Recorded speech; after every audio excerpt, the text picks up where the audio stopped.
Hi, and welcome to a small, medium, at large podcast. I'm your host, Gail, bringing you intimate stories that heal. Today, we have a very special guest coming to us from Berkeley, California, Loyd Auerbach.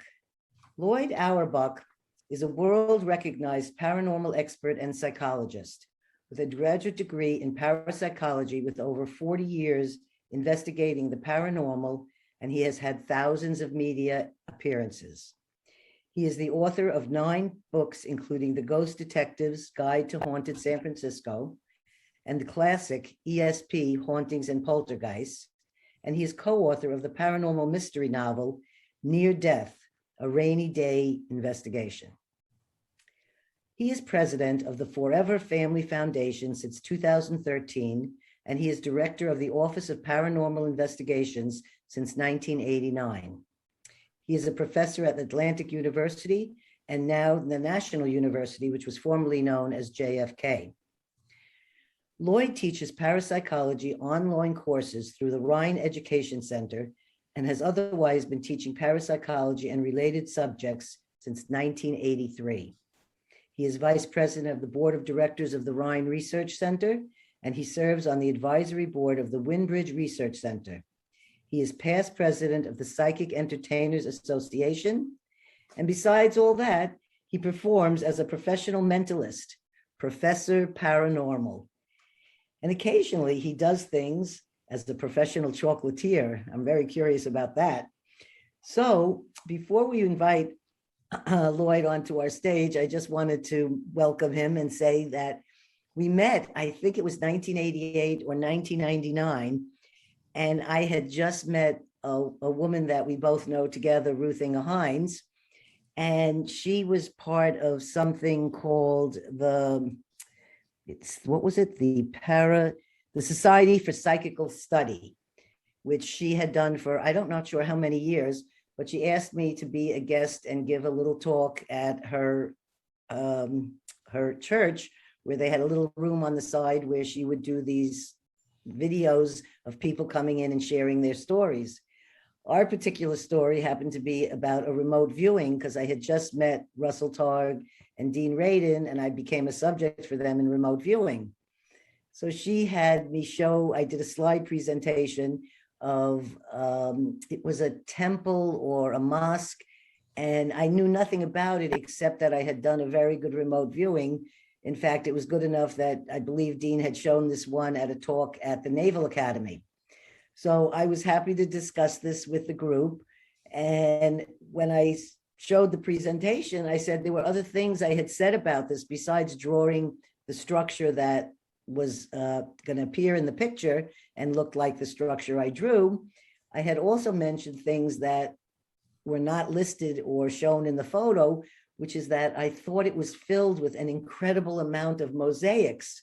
So I shared this thought in this talk with her, and she jumped up with her German accent and said, I have been to that place. It is in Istanbul, and it is filled with the most incredible mosaics in the world.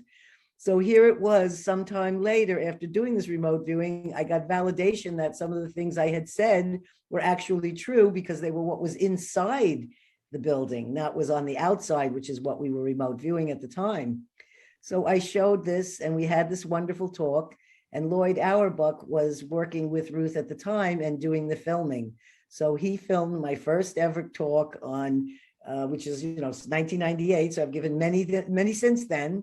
And at the end of the talk, he came up to me and said, the funniest thing that at first I couldn't understand what he meant by it. He said, I can't believe nobody swooped you up and they're making money out of you yet. And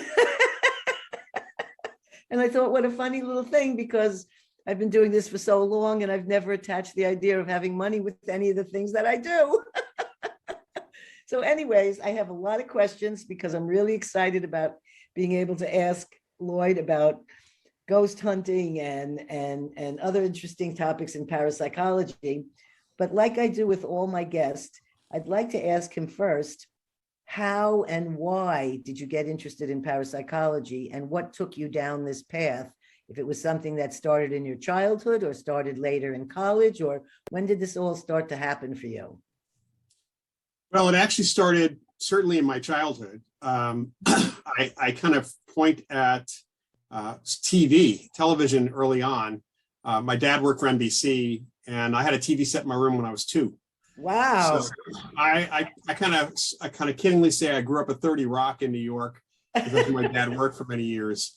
But over the years, I was the first stuff that I started reading. My mom was a preschool teacher, taught me to read when I was about 4, and I started reading comic books and also Greek mythology, Norse mythology, and was watching TV shows like Topper and One Step Beyond, even as a kid, in Twilight Zone. And those things got me interested in a number of areas. I was very interested in the whole psychic occult thing as a little kid, also as a science geek. My dad was covering the Mercury and Gemini space programs for NBC with NBC News.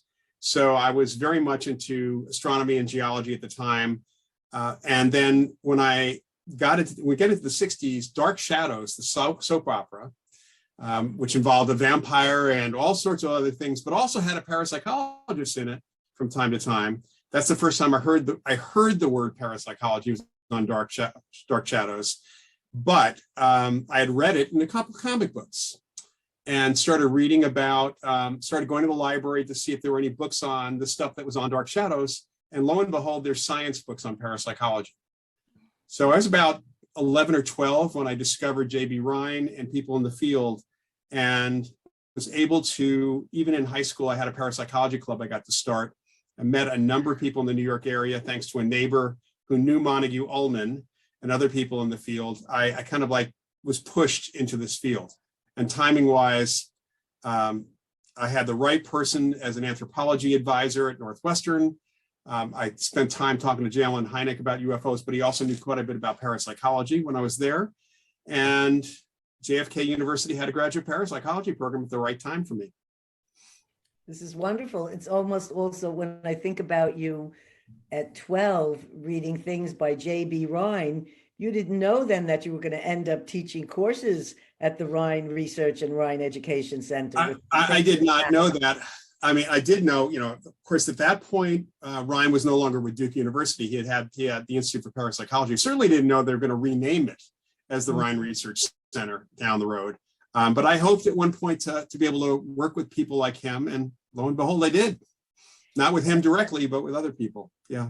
So have you been able to make a living at this, or did you have to choose another career and be able to have this as your other side interests? This has never been a full-time living for me. Mm-hmm. It's just not been possible. Even when we had the graduate parapsychology program and I was teaching, the money the university was paying was just simply not enough. So I have for many, many years had another job, and actually it's been the full-time job for quite a lot of the time, has been working for a company called LexisNexis, which is who I work for these days. They're an online information provider and have one of the largest news databases available in the world. So it's been really great for me from that perspective as well. It's given me a lot of really interesting background in the legal field that connects to it. And there was times that I actually came close. I mean, there was a time when I was only part-time with Lexis in the early 2000s and was going to quit because I was making a huge portion of my living doing college lectures and some other appearances and such. And then all of a sudden the ghost hunting TV shows came along, and that's who the colleges started booking. They wanted the paranormal TV stars, not somebody who actually knew what he was talking about. This actually brings me to, well, I have a question about this I want to ask, and then I'll go back to my other question about mentalist. But what is your feelings about the media and how they portray, like we've seen them, everybody saw Ghostbusters, that was big time media. There are shows on TV now between all the different networks now. People have shows all over about ghosts or vampires and things like this. Like, they're not like Topper anymore, Actually, there is a show like Topper. There is a show like Topper. Yeah, there's a show on it's on CBS on Thursday nights called Ghosts, and it's an adaptation. It's the American version of a British show, a BBC show, which is on HBO Max. It's a great show. I love the show. It's great. Yeah. Our listeners, just in case you didn't get it, Ghosts, and it's on Thursdays. Thursday nights at 9 Eastern and Pacific. Yeah. Okay, I'm looking forward to CBS. checking that out also. So from what you've seen in the media and how Yeah. they portray Ghostbusters in comparison to what you actually do in real life, what are they giving good or misleading information out there to the public?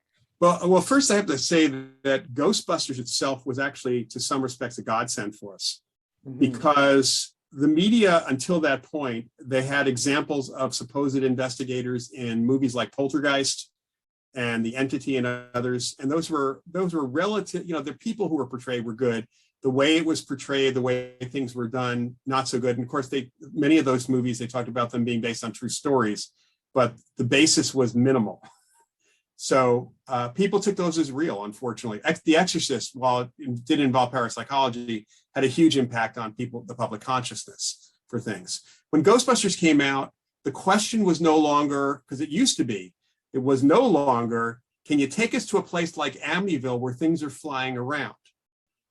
And we seriously got that question. I worked at the American Society for Psychical Research as my first job in parapsychology, and we got that question. I mean, I got that question about the stuff in Poltergeist, and it was like the media. It's like, do you folks even think about what you're asking at that point? Because my response was always, if I could take you to a place like Amityville where stuff was flying around, we would not be an underfunded field at that point. Or if we had Spielberg's budget, we'd have a lot more tech for that. So Ghostbusters comes out, and the question now suddenly is, we know you guys don't really do that. What do you really do? And that was the perfect question. That's what we wanted people to ask in actuality. Unfortunately, while Ghostbusters had the positive benefit of getting people interested, younger people interested in possibly doing investigations, people tend to forget that the three guys, the main characters in Ghostbusters, were parapsychologists. They worked at Columbia University as parapsychologists, even though that university never had parapsychology, but it was university-based. We don't see any of the reality shows even suggesting that people learn anything about the field of parapsychology. In fact, I was at a ghost conference in 2008, on a panel with people from many of the shows, and one of the principals of Ghost Hunters, the first really popular show, stood up and said that there was no real literature before the 1990s. At which point I have never interrupted somebody when they're talking on a panel ever before. And I certainly did at that point, because he missed like over 100 years. So can you tell us a little bit about what it is? Are you currently doing ghost investigations in places, or can you share with us specifically a story that might stand out so people could understand what it's like to be a parapsychologist doing this kind of research? Sure. Well, first, with the pandemic, doing investigations on site dropped completely away. It was just not possible. We did have, myself with a couple of colleagues, we dealt with a poltergeist case virtually, because the family was in need, and we were able to work with them virtually, including bringing in a psychologist. Beth Hedva came in as well to help them as well. So I these days, over the last several years, I've been mainly sending out my students or my former students on investigations, and we're not getting as many calls because of those reality shows. The number of groups that are out there calling themselves ghost hunters or paranormal investigators, whose training is mainly watching TV shows, is in the thousands. That's just the groups. I mean, each group has at least several people. So they make themselves known locally, and they get the cases. And what we end up getting most of the time are either cases they can't handle because they don't know what to do, which is rare, or the cases where they did go in and scared the hell out of the people because they didn't know what they were doing. And the people come to us and say, we need help, and they didn't help us. They made it worse, kind of thing. So the difference, those shows focus on what television needs. And this is where my background in TV and actually doing a lot of television over the years has helped too. But TV wants spooky. I want to say, I know that you're exactly right, because I was contacted, I don't know, a year ago or 2 years ago or whenever it was, by someone that was in the television field. and they had heard that I had, different experiences, but they were looking for only frightening, scary, Right. gory, horrible. And I said, I can't say anything that way. I said, I don't have that kind of thing to share with you. And that was really, I mean, they were asking me to say stuff that wasn't really, that's not really what I'm saying. So I didn't go any further with that because I realized they were just trying to make whatever my experience was into completely something that it was not. Yeah. Yeah. I had a case, a situation with Unsolved Mysteries and a really bad director back in the mid 80s, where this was a case I had commented on long distance with a reporter from Wisconsin. And when I was on site looking at the family they were not freaked out. This was not evil or demonic. They were scared because of what they didn't understand. But the director kept trying to get me to say that there was some demonic force that did this. And I refused to say it. I ended up really butting heads with the director, and in fact, got cut out of the segment instead. So, TV makes it spooky, and until night shot cameras, in the dark cameras came out from Sony around 89 or 90, TV could not show, turn all the lights out in these places. But still, when I did investigations for a TV show, it was typically, let's do them at night, let's turn the lights down low, it's like, oh, okay. And inevitably a director would say, hey, can we turn the lights out completely? And fortunately, between myself and the cameraman saying, TV's a visual medium, you don't have a black screen. that doesn't look good on television. So they didn't do it, but they started doing that. What besides the special camera that sees in the dark, what kind of equipment do you use nowadays? So the fact is, we don't use night shot cameras because people don't have experiences. With rare exception, they don't have their experiences in the middle of the night when it's pitch black. Mm-hmm. They have their experiences during the day or in the early morning or the evening when the lights are on. That's when the majority of people, or when they're awake. And when they're awake, the lights are on. So it's not about that. It's also not about the technology. We do use environmental sensors when we're going into cases, because what we're trying to determine is whether for example, if you were to have a ghostly experience, we would be there when you're there. We might bring a psychic in. We're trying to see if you're having an experience, what's going on in the environment, for two reasons. One reason is maybe it's environmental that's making you think something paranormal is happening. The other is maybe something paranormal affects the environment.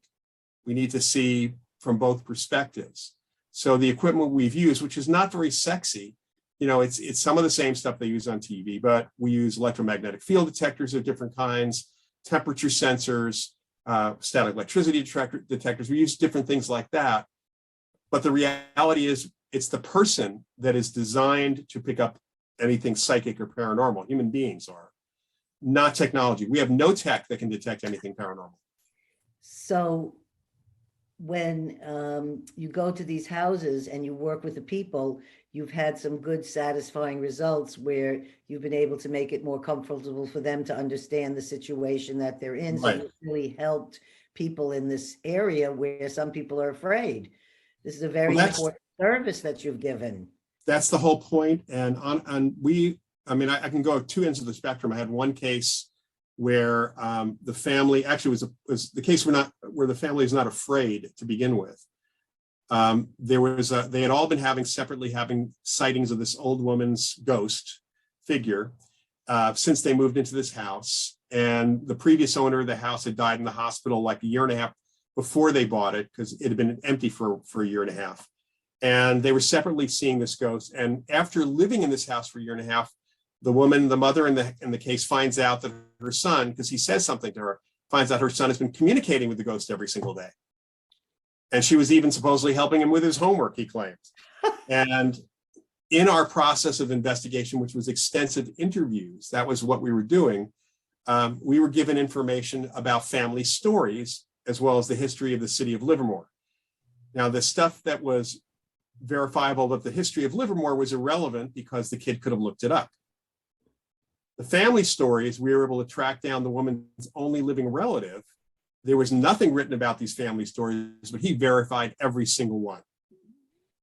And then there were some other qualities to that came across about how he was seeing her and what she was wearing. There were a lot of things that were factors that fit into our models within parapsychology that he would not have known at that time. He couldn't have known. So that's at one end. The other end of the spectrum, we had a family here in Martinez that finally got to me through the Martinez Police Department after contacting most universities. Unfortunately, they didn't call JFK, and getting told that they were crazy, that they needed to come in for psych testing. Of course. Even though there were 4 of them, and all 4 of them were having similar experiences, which is, for a psychology department to say that means that they know nothing about how the environment affects people, which is, to me, malpractice. Mm-hmm. But that's a different story. No, so they're calling people. I think there are actually a lot of people in institutions that are there because that's what they decide, because the person heard voices or saw things. And it's right. a situation, but I believe that's very true. Yeah, and sometimes, not in this case, but sometimes, some of those things that people report that get them put into institutions or treatment or drugs, it's black mold, which has effects on people. And, there's a tendency to ignore, to look only at the mind and to ignore the body. And even when you're considering the body, the psychophysical stuff, to ignore the environment, because a psychologist, a therapist never goes to the home of the people who are coming to see them. That's right. Nor does a doctor. A doctor doesn't go to the home of those people either. And that's something that we do. And we had this case. Yeah. So you have found different things when you've done investigating to help people. You found actual situations where the ghosts were interacting with the people in the homes. And then you found experiences where there was an actual substance like black mold or something in the home that was really affecting the people in their environment. This one case in Martinez was the perfect storm, where they were under high tension wires that were given. They were leasing. It was under high tension wires, which was giving off both a high and a low frequency sound. The low frequency sound causing them to see shadows out of the corner of their eyes. Part of the house was off its foundation. So this one room that looked pretty normal actually was slightly angled. So it was almost like one of the mystery spots where they were getting dizzy and headaches and they couldn't figure it out. Our equipment for that was a level and a protractor. That's how we figured that out. Very there was sulfurous smells that they were getting in the house popping up every now and then. Sometimes they would catch on fire. They'd see little fireballs in the house. House was on the other side of the hill from the Martinez landfill. Methane gas was seeping up through the ground. And because of the there was high static electricity between the high tension wires and a particular unusual form of insulation that the builder had put in, was causing high static, and the static electric charges were catching the methane gas pockets on fire. So, that kind of stuff, we go into cases looking for normal explanations first, even if they're unusual, and then we get rid of those. And if there's anything left, we might then say it's something psychic or paranormal. Well, I always like to share a quick little story because I have to talk so much, but, and I'd love your feedback on this. I've never done ghost hunting, but I've definitely had experiences. But one time my son decided that we were together in this Hotel Coronado down in Southern California. Yeah, Hotel Del. And I forget, we were down there. We were just staying for a little 3-day vacation. And I wanted to go there because I love to go to old hotels. I didn't know that until we got there. I'm not sure if her name was Kate, but there was a whole book written about this one particular ghost that lived at the Coronado Hotel, and that she was seen many, many times over the years through staff, guests, different people. And so the hotel had a book about her, which I didn't buy until the day that we left. So we knew when we spoke to the front desk, which room had been the room that had been her room. So I had insisted that we have a room in the old part of the hotel. I didn't want any of their new rooms. I love the old energy in these places. And so we're in this big, huge room, and my son and we decided it's night and it's late. And I said, let's go walk around to that room where they said she was in, and let's see if we could feel her. So we went and we stood in front of the doorway of the room number. I forget what it was. And I turned to him and I said, I know they said this is the room with the activity. I said, but I don't feel anything standing outside. I wasn't even in the room, just outside the doors. I said, but let's walk around the rest of the place. And as we walked down into this different narrower area of rooms that was also part of this old part of the hotel. And this was on the opposite side of the hotel floor.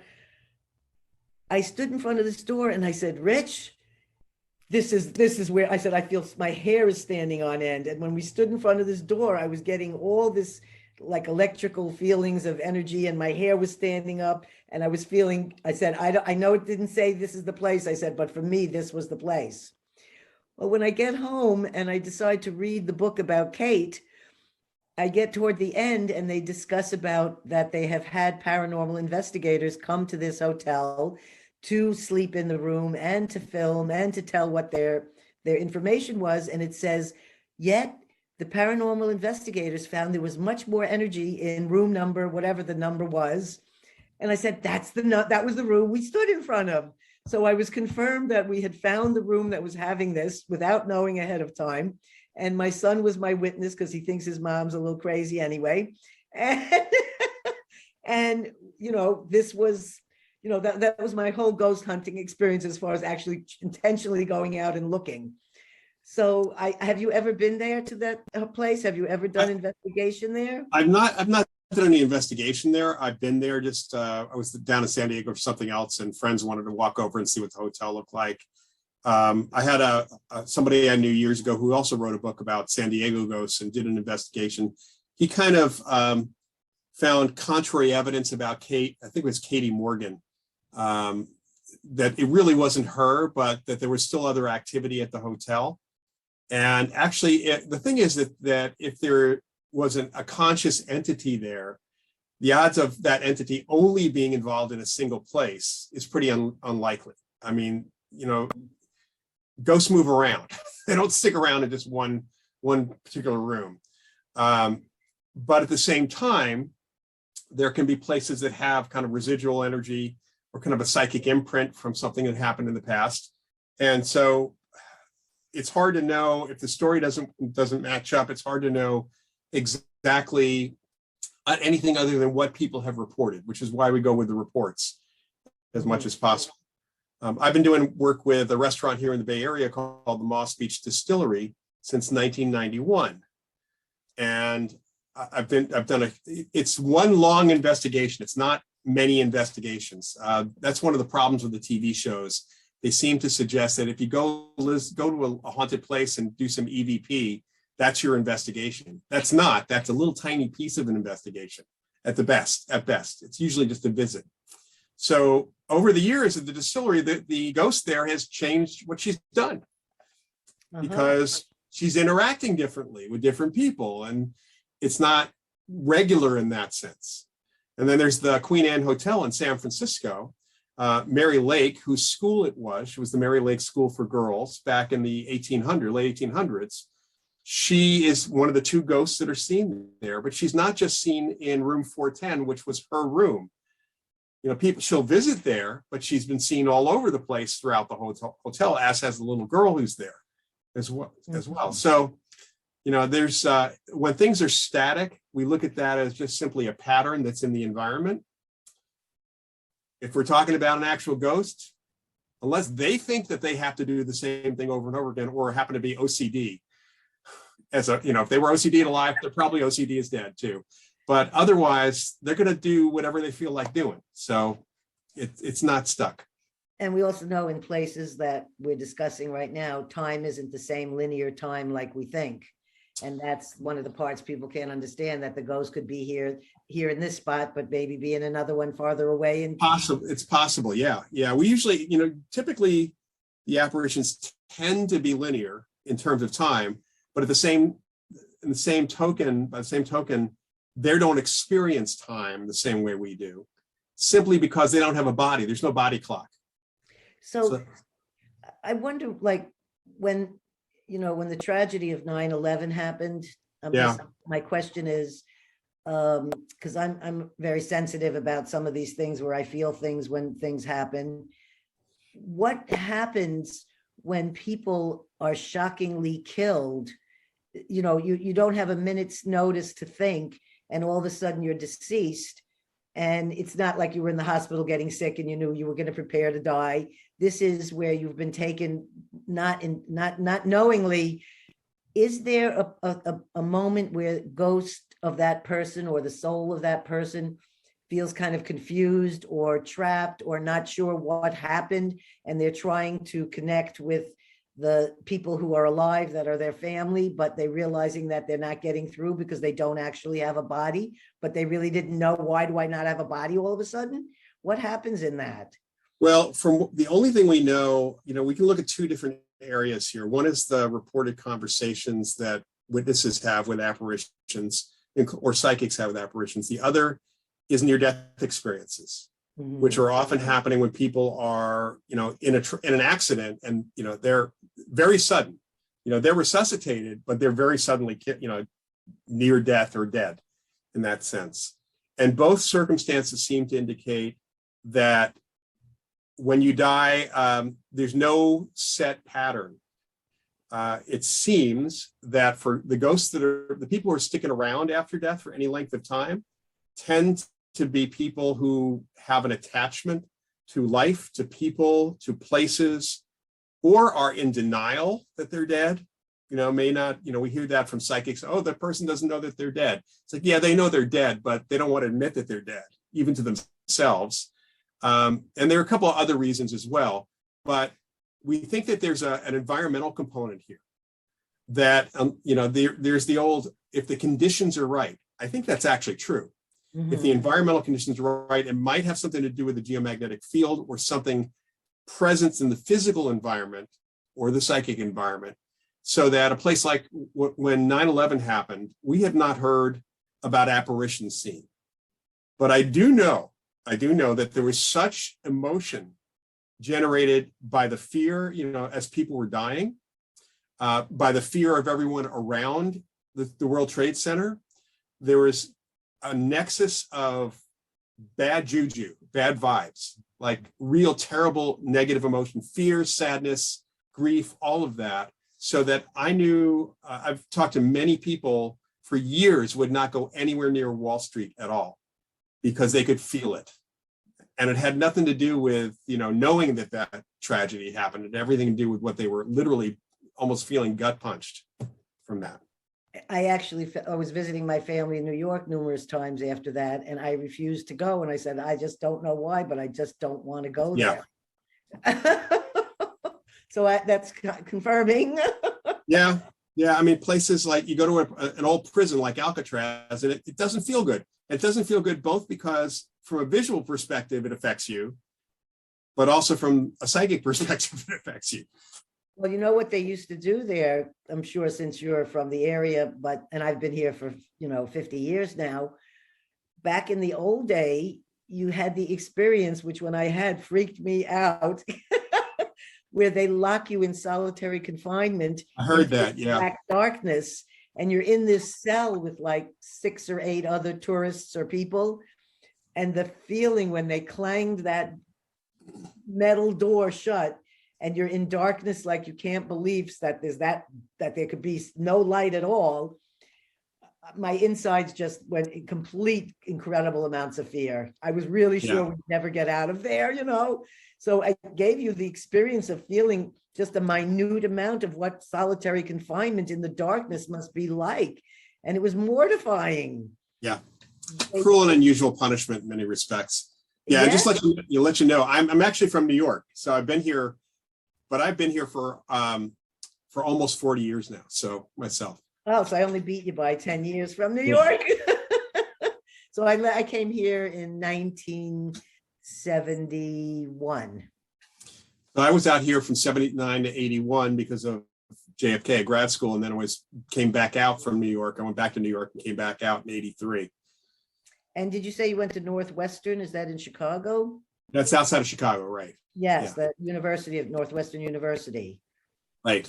Yes. One of my first loves of my life was the student doctor there for many, many years till he passed away. Lovely, beautiful university. So tell me now, right now I want to talk a little bit more about the ghosts, and I'm watching our time. And I want to get into what the Forever Family Foundation is. but I want to ask a little bit more about the ghost hunting because if you ever need help in the future when COVID's over, boy, would I love I'll to. let you know. Yeah, no, Yes, I will definitely let you know. I was invited by a group to Massachusetts to go to different cities that are around there where they do all this ghost hunting, but I'm not going to be traveling for a while. So, but if it ever opens up, I feel very comfortable in those situations after, Good. after the experiences of a lifetime now. I might have been scared 40 years ago, but now I'm not. Honestly, the one thing I've learned in doing all this investigation over the last 40 plus years is it's not the dead you have to worry about, it's the living. So tell me, what is like one of the wildest ghost stories that you can share that might raise the hair on anybody's arms out there about some place, or is there a place you felt the most incredible? Like, you've done so much of it, but there must be some top 10 ones that stand out in your mind. Well, I will say that the Moss Beach Distillery stands out in my mind because we've had so much. I've brought down a number of psychics. I've had personal experiences with the ghosts there myself, including feeling walked through, like she was walking back and forth through me, which was in some respects a positive experience, in many respects that, partly because I've been involved there so long. The USS Hornet Aircraft Carrier Museum here in the Bay Area in Alameda is, to me, people ask me what's the most haunted place you know, and that would be the most haunted place I know, in the sense that the number of individual figures, apparitions that have been seen, numbers in the dozens, probably more than 50, sailors and officers who seem to be interactive for the most part. And that's been happening since they started working on the ship to turn it into a museum in '95 after they brought it down here from the Bremerton shipyards. So do you visually see the apparitions yourself? I mean, have you had? I do not. I don't work as the psychic. I can bring people along who do that. I have learned over the years, partly because I've worked with so many psychics and mediums, and also partly because I was encouraged to do that by two of my mentors at the ASPR, to pay attention.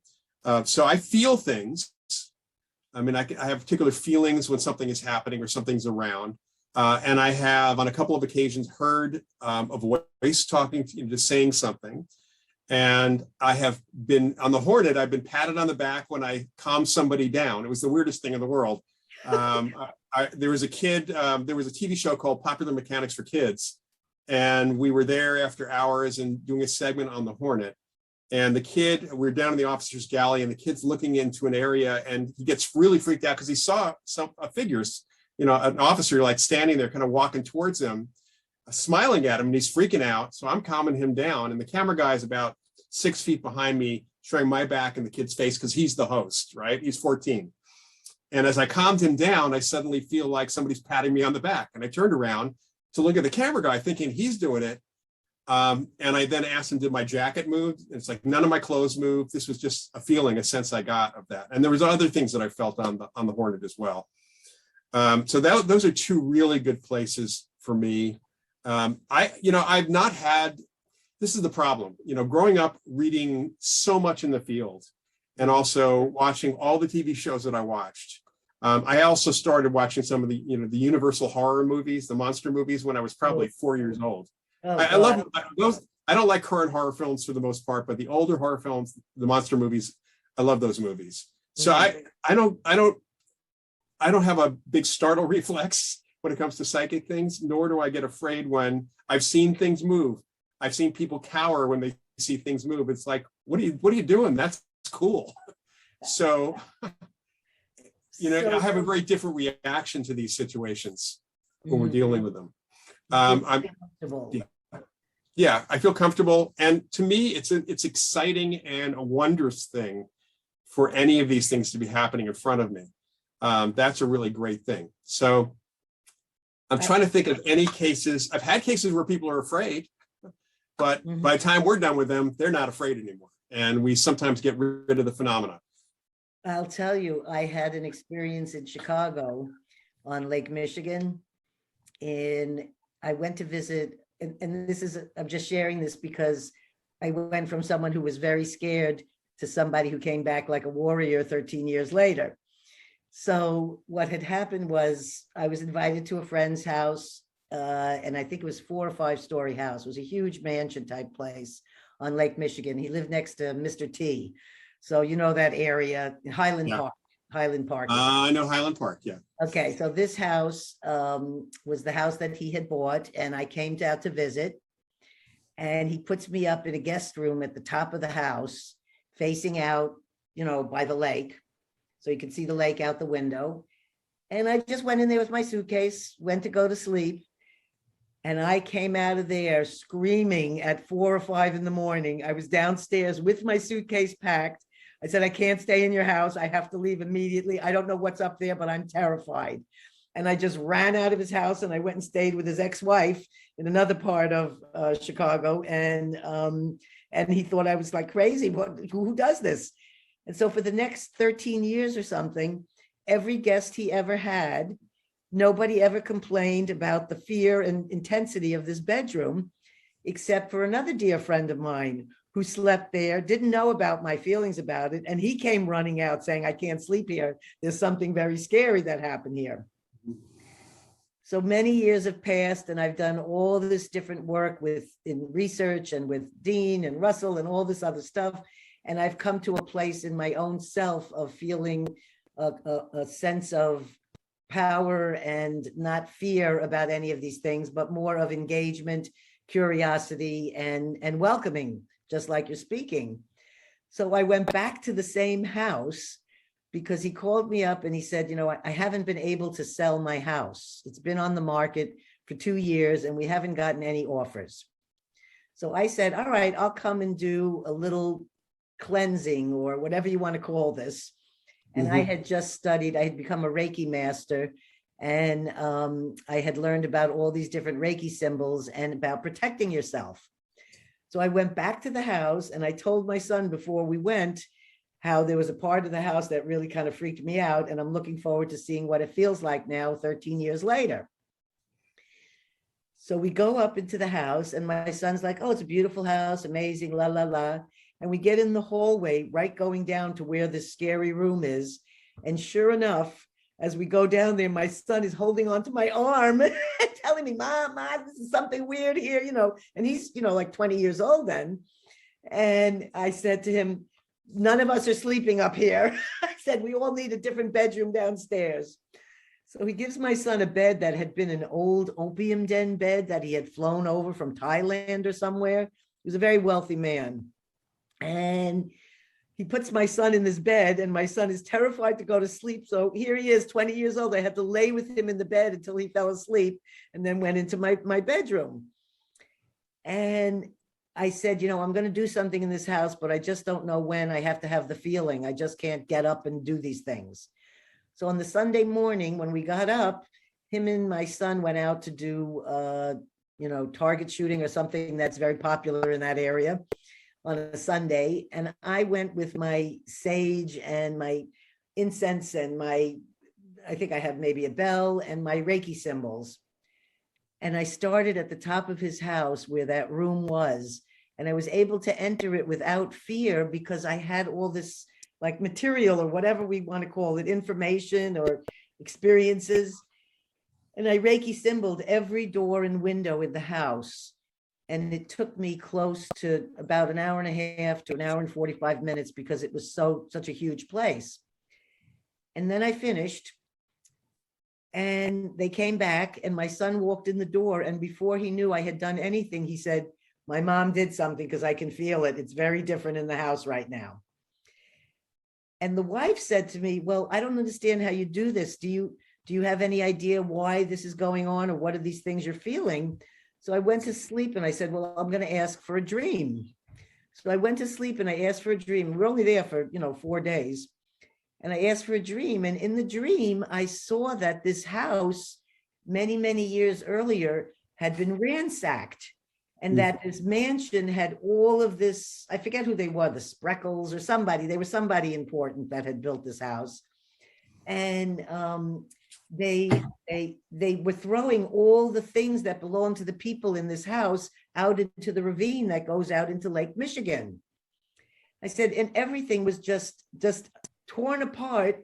And I said, and it was two people. I said, it was a man and a woman, and it seemed like they were from another country. They weren't like born in America. So I tell her the story, and she rushes to get a news article, because this was the kind of house that had, a little historical informations over the years in a booklet. And she opens it up to the page how in the 40s, the woman lived there all alone because the husband had died, who was the wealthy person that had built this home. And when she got very sick, she was put in a hospital. And during the time she was in the hospital, the thieves had come and ransacked the whole house and thrown things in the ravine, just like I'd seen in the dream. It got to the point where they actually took like the copper off of the, copper piping, and they just completely destroyed this home. So I'm telling her the dream. She shows me the news article. I feel like we've hit the target here, and that we've now, and I just told the negative energy to leave, whatever this was. Lo and behold, 2 days later, a realtor came in, and within 2 weeks, there was a contract signed, and he sold the house for $2.6 million, which back then was a lot of money. Right. And he was so grateful, and he wanted to pay me. And I said, no, I'm your friend. I don't take money to do these things. I do this because I just do this. And then when he left, he stuck $1,000 into my drawer somewhere. And when he drove away, he said, you need new plants for your house. I left you some money there. Buy the plants. But it was a very interesting, I mean, these are the only times when I was actually intentionally doing, I'm not a TV person, but it was the fact that I could go back and 13 years later still feel the same frightening intensity of something violent that happened there. But I was armed with my Reiki. I didn't have to worry about anything harming me in any way. And it was a lovely experience that proved, gave it what he needed, which was to be able to sell this house.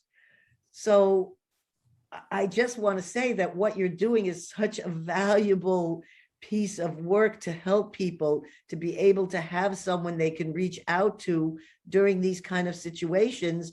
And it's backed by someone with years of research and education in knowing how to deal with these things.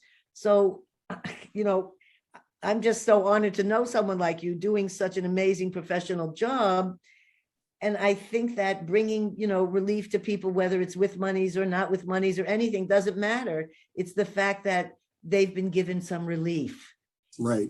And Well, I've been teaching classes for the Ryan Center and other places, including on investigations. And this goes back actually to the courses I took. John Palmer, whose name you might know. I met with him, yes. John was the chairman, the head of our parapsychology group department back when I was a student.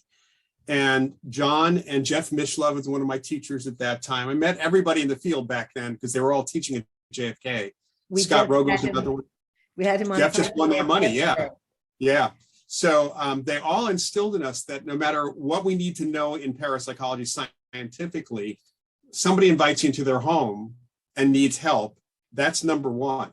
Right. And that's what I and my colleagues have always tried to instill in people, that, we can't say we're trying to figure out what we can't focus on the evidence, which is what they do on TV. Right. The TV shows rarely help anybody. What they're doing is getting their evidence, their so-called evidence, because they're so many of the ghost hunters that are out there are hobbyists. There are people who get excited about getting a voice on, in 5 hours of audio tape, they get five seconds of something. What do you think of that? Where it's all like scratchy and EVP needs to be, the whole idea of the electronic voice phenomena, there's some good research behind it. Oh. The problem is, there's some good stuff done under controlled conditions. The problem is that these folks are not doing it under controlled conditions. There's an audio matrixing or pareidolia thing where and there've been recent studies that show that people, unless they're told what it says, most people could not tell you what it says, because most of the time it's grumbling or something else. I met a guy on a TV show who he was one of the hosts. He was a psychic. And he said he got this incredible EVP where the ghost was saying, "Hi, Chris." And so he plays it for me and the camera guy and the sound guy, and we're looking at each other, and it said, "Yeah, Chris," it says, "Blah, blah, blah, blah." That's what it sounded like to me. And the camera guy's like nodding. He says, well, you might be a little off on a little syllable, but it sounds like that too. So you hear what you want to hear a lot of times in these things. Now, some of them are very clear. It's been rare. We've gotten a couple of very clear things under really good conditions that are not fraud. The question is, who is doing it? Because we have all this evidence from laboratory research that living people can affect technology, and a recorder is a piece of technology. And if you really want to get a voice, maybe you're the one creating the voice. Very interesting. I've always felt, when I've heard that, it always felt weird to me. It never felt like I was hearing the right, it just didn't, I didn't connect. I know. I have people want you to just like look, some of these ghost hunters, when they ask me what kind of EVP, what do you do for EVP? It's like, I don't do EVP. It's like, you don't do EVP. It's like, no, I have somebody talking directly to the ghost. I don't need a report. Exactly. I don't want to, I get 3 words in 5 hours that doesn't even really answer a question. That does me no good. Well, we're getting close to the end of our hour. So I have I have 2 questions left. So we might go a few minutes over, 5-10 minutes. Sure. And the last question will have to do with information for our listeners. But before I get to that question, I have never heard of and want to know, what is the Forever Family Foundation, which you are involved in? Yeah. And I've never heard of this, and I don't know what it means, and I'd love to know what this is about. So the Forever Family Foundation was an organization started in around 2005, 2006 by folks who had lost a child. This couple had lost a child. She had died in an accident. And it's Bob and Fran Ginsberg. And Bob was more than a bit of a skeptic, but through some unusual circumstances, a neighbor was seeing a medium and got a message from their daughter, from Bailey, provided it to Fran and Bob. He got curious, even though he's totally skeptical, and over time was completely convinced that this medium was genuine. And most importantly, the process helped them through their grief immensely. And then through that medium and other people, they started meeting other couples and other families who had positive benefit from working with specific mediums. So they set up a situation. They wanted to do it right. They worked with some researchers. I wasn't involved early on, but they worked with researchers to set up a testing protocol in order to certify certain mediums. And the purpose of the foundation is to work with really good evidential mediums in the family grieving process, and also to disseminate and educate people on the scientific research and evidence for life after death. And so we've run kind of conferences that are mediumship, both from the practitioner and the researcher perspectives. We may run another one of those again next year. We're not really sure. We've also been running grief retreats, grief transformation retreats, which are a combination of grief counseling and group type meetings, plus the mediums doing their thing and working through how that works. And there's a presentation on the evidence for life after death and all of that from a scientific perspective. So the science is never left out. It's not just on the practitioners. It's featured, there's a series on Netflix called Surviving Death, which is based on Leslie Kean's book. And episode 4 of that covers the grief transformation retreats for the Forever Family Foundation. Foundation's actually part of the show quite a bit. I'm in episode 5 a little bit, but it's been really, I've been working with them since 2008. It's been my honor, to be involved in it. We just had a grief transformation retreat here in California in Milpitas in October. And at the very end, people were talking about how, what they came with and what they left with, and hearing people talk about how it completely changed their grieving. If I don't care if they were all phonies, if the meetings were all phonies, the debunkers, the disbelievers saying that this is all taking advantage of people, that is not what happened during this session. And the foundation is all volunteer, including the mediums. Nobody makes any money from the foundation activities directly at all. And we're all volunteer, and it's a nonprofit, the whole thing. So it's a very great organization. Well, I have to say that I would be interested in finding more about that and possibly volunteering with something like that, because I've been doing a lot of work through my form of being a shaman, being initiated as a shaman.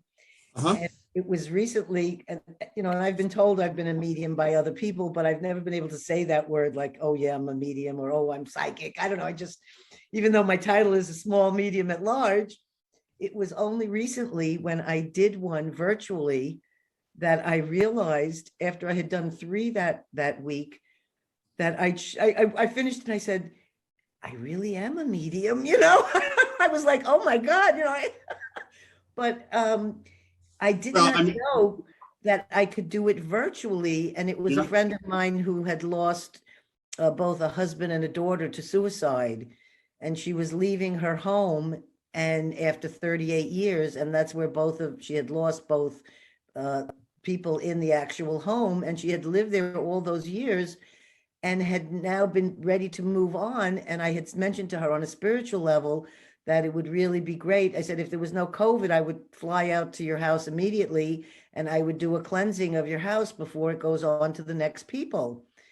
But we did it virtually instead, because that was our only way. And I really didn't know what would really happen. But I set up in my shamanic area in my house, and I put the camera there and the phone, and she walked around in each room. And in each room, I would tell her these different experiences I was having about her daughter, who I'd never met. And in one of them, I started tilting my head and being exactly in the position. I said, I don't know what it is, but I keep feeling like I have to tilt my head while I'm telling you these things. And she told me later that when her daughter wanted to think about something, that was her mode of that. You knew she was in the thinking mode because she would always tilt her head during thinking. And there Right. were things about her husband that would come up that I would tell her. And when we finished, it felt like 5 minutes, but it really had been like an hour and 15 minutes of doing this. And I would just do shamanic sound and blessing to cleanse the place. But we're doing it virtually. I just didn't think it could be possible. But sure enough, she closed the door, and as she was about to leave, the new people who bought the home came earlier than they were supposed to, and she had this beautiful interaction with them and brought them in the house, and felt that the whole house had a completely cleansed and lovely feeling, and the people were so happy moving in. So she had a beautiful healing with them, and a beautiful, this is the real work, is helping each other, Right. and bringing this to another person. So anyway, to know that there's something like this Forever Family Foundation, I would love to know more about this, which we can do, separately in the details. Yeah, we can talk more about that. And for anyone who wants to find out about the foundation, there's a website. It's just foreverfamilyfoundation.org. People can join for free. We're going to be doing another grief retreat I think the one in Florida in January is already booked up. But there'll be one in Connecticut next July, and one again in the Bay Area next October. We're going to do another one next year, since ours was a big success. Well, I would definitely be interested in the October event. And also that I'm so thrilled to know that there is a place like this for people to be able to, I never knew anything about this, because sometimes people ask me these things. I would be able to direct them then to check out this site and see if they can help. So if this is just the one thing I take away from this whole show today, this is a thrilling piece of information about the Forever Family Foundation, and that people are really supporting and doing such a beautiful job. So I'm going to get on to my last question, which kind of ties in with this a little bit, which is, I was wondering if you could share, because, some listeners that we have never heard anything about psychic phenomena or listen to these types of shows. Some of them, that's all the kind of shows that they listen to. Right. But since we're trying to reach out to everybody, I was wondering if you could share good information, and, anything you tell us we can have in the description later added as far as websites and things. Sure. Sources on the psychic phenomena, the experiences, the abilities, and the role that the Rhine Research Center and Education Center has played in your work and what it can do for others. Absolutely. So the Rhine Research Center, which is the longest running research laboratory on parapsychology, psychic phenomena in the United States, since J.B. Rhine and Loyd Rhine started the parapsychology lab at Duke back in the 1930s. So this is the legacy of the lab, legacy of the Duke lab, not on Duke campus since 1965, but off campus.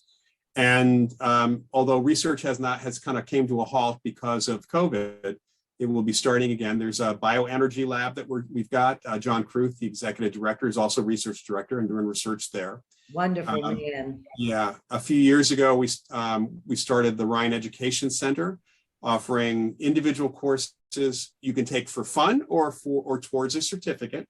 We have several certificate programs that people can do, and they're very accessible to people. I have to say that although I do get students who know quite a bit, most people know a little bit or nothing at all when they're coming in.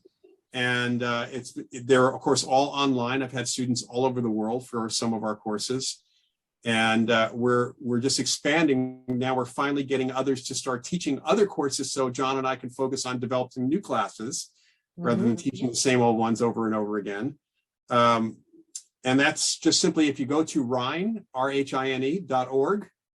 you can start there. There is a link to the education group up in the upper right-hand part of the website. You can also take a look at our new planned giving piece and some extent. We just have a brand new brochure we put up online about all the research and the work the Rhine is doing. So it's a really exceptional place.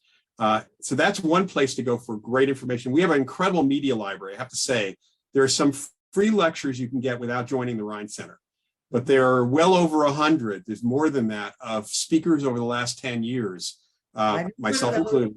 There you go. And those videos are there. If you're a member, you have this. I mean, you have more hours than you could. It's kind of the Netflix of psychic stuff, I think, in that sense. And then there's another place to look at. Yeah. I believe it's a nominal fee to. I mean, I've been a member for years, and it's not that much money to support such an amazing organization. So right, and we always could use. On. And again, it's a nonprofit organization and fully, tax deductible. The whole bit. So as people are thinking about this at the end of the year, that's another place to donate money to help us out. Then there's the Parapsychology Foundation, which has been an educational organization since the 1950s when Eileen Garrett started it. Their organization's website is just simply parapsychology.org. And they also have an amazing collection of videos on YouTube. There's a Parapsychology Foundation YouTube channel for free. So if you just put Parapsychology Foundation into the search engine in YouTube, you'll see all their really incredible lectures and presentations. I just learned that their library, they have one of the most extensive libraries in the country.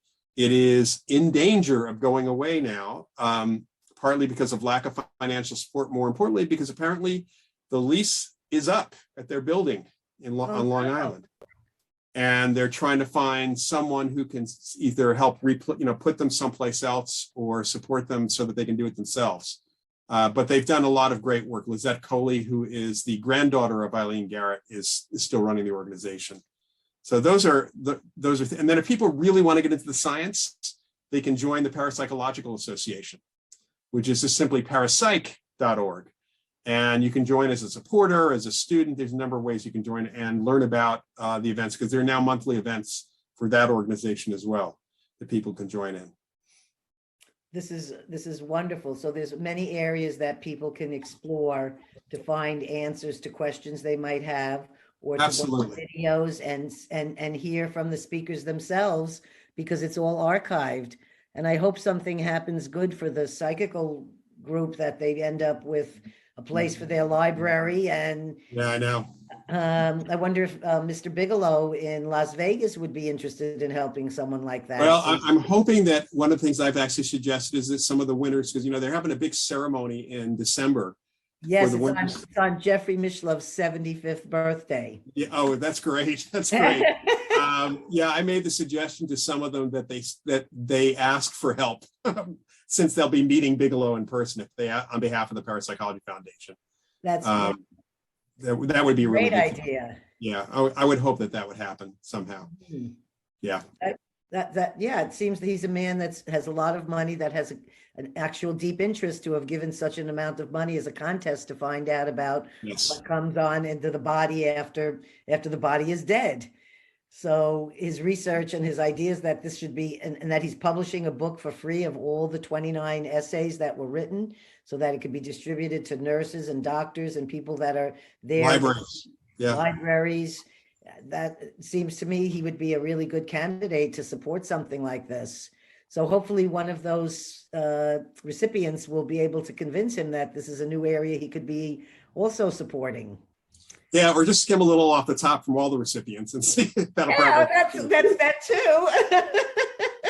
That was quite a prize. In fact, we just aired that show yesterday, Wednesday. We aired that show of Jeffrey Mishlove announcing his win, and it was a great interview. I really enjoyed it.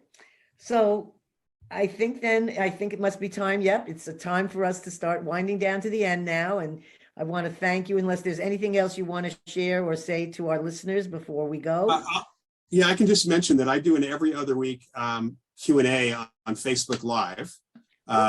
So people can join in on that.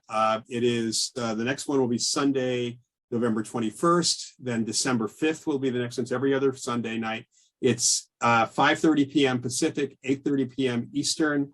And it's on facebook.com/TheLiveParanormal. That's an easy one to remember. So it's called Ask Professor Paranormal. That's the name of the session. I realized we went and there was that one last question I had wanted just for you to describe. I forgot, so I got to tell our listeners. Can you just tell them what a mentalist is? Sure. A mentalist is a performer, a psychic entertainer. So we're entertainers, perform doing what looks like psychic phenomena and psychic abilities, but may actually not be. So, a good example would be the amazing Kreskin was a mentalist, and Darren Brown is a mentalist, another Mark Salem. These are all people who are on TV quite a bit. So we do mind reading and predictions and things like that. And I perform as Professor Paranormal, just going to give a little bit of a humorous tinge to what I do. That's really wonderful. Oh, and one other last one. I know I keep saying it's the end, but I have too many questions for you. Just tell me about the chocolatier. What is that? Well, I've always been a food guy and got into wine, being in the Bay Area a long time ago. And in the late 90s, good chocolate came along for the first time, good artisan chocolate, thanks to Scharfenberger here in the Bay Area. I started doing, learning more about chocolate and really diving into it. I started working on a potential book because I was doing guided chocolate tastings for folks through work, actually through Lexus, and outside of that. And the book has kind of been put on the wayside for a long time, but I talked to a lot of professional chocolatiers and chocolate makers around the country as part of that research. And one of them, Joseph Schmidt, was a big name here in the Bay Area for years, he said to me, if you're going to write a book about the subject, you got to learn how to make chocolate. And so I took a course and got a certificate as a professional chocolatier. And for a while, I was making and selling my own chocolate. It just, life got in the way. I didn't have the money to invest into an actual shop. So I still make chocolate for friends, and I still do guided chocolate tastings for parties and other folks. Well, another thing I would love to be involved in. If you ever need another taster, give me a call. I'll let you know. Yeah. All right. Well, we did that chocolate experiment. Dean, well, I took a chocolate maker from the Bay Area with me to sit down with Dean Radin and talk about that. So about that experiment, because she was really, when she heard about the experiment, she was incredibly interested. In fact, almost everyone in the chocolate industry I told about that study was really interested in that. I ran that entire experiment. Yes, from my kitchen table. Well, just as confirmation, Thomas Schilling, who started the Dagoba company, organic chocolate company, he doesn't own it anymore, but up in Oregon, told me when we were talking about that on the phone, he told me that the rule at the factory was if anyone was in a bad mood, they had to move to a different place than working on the line. They had to be away from the chocolate. No, this is when I was a caterer, I would make chocolate truffles. It was like my calling card. I used it to get information that I needed. So I was hired to be a garde-manger on a ship. So I had to go get a Coast Guard paper. And everybody said, you can't get a Coast Guard paper that instantly. You're not going to be able to get it. But all I did was put the chocolate truffle in front of him. He ate it, went into kind of an orgasmic experience and said, whatever you want, I'm happy to sign. And I did it also to get the permit for my building. Sure. Because everybody said, you're not going to get a permit for a commercial building. They're not going to let you have a kitchen there. I said, yes, they will. So I went to the Board of Supervisors and I put a chocolate truffle in front of each one. And after they ate the truffle, they all, hands down said, yeah, sure, give her the kitchen, give her the kitchen, give her the kitchen. You And know, I our think plan, when we would make the truffles, is we would always talk about sex. So that the entire time that we would, and we had to hand beat these. I didn't use any machinery. I make truffles without by hand. Hand beating the Yeah. chocolate, hand beating and hand beating. So there's a lot of sex you can come up with while you're hand beating this, and you've got a couple of the women in the kitchen with you. So sure enough, that would be infused into the truffle. And when the persons would eat the truffle, they'd have this sensual feeling, and they would be just cooperative for whatever you wanted. Yeah, we're missing the boat in diplomacy by not using really good chocolates like that. Yeah. So, to pave the way. Exactly. Congress needs those. Yes, I feel like I've connected to you on so many different levels today, and I really, really enjoyed our visit. So I want you to have a great week ahead. I'll be thinking Thanks. about chocolate after I hang up here. And, I'm going to be speaking to you about all those other things we talked about. So we'll see each other again soon. And thank you so much for being on our show. You're very welcome, Gail. So listeners, we want to thank you for being here today with our wonderful guest, Loyd Auerbach. We have plenty of shows coming up and plenty of shows already on site for you to watch. We want to tell you to listen, like, subscribe, share. We're on all sorts of platforms, so you can find us everywhere. Have a wonderful day, and remember, share your stories because stories can heal. Bye.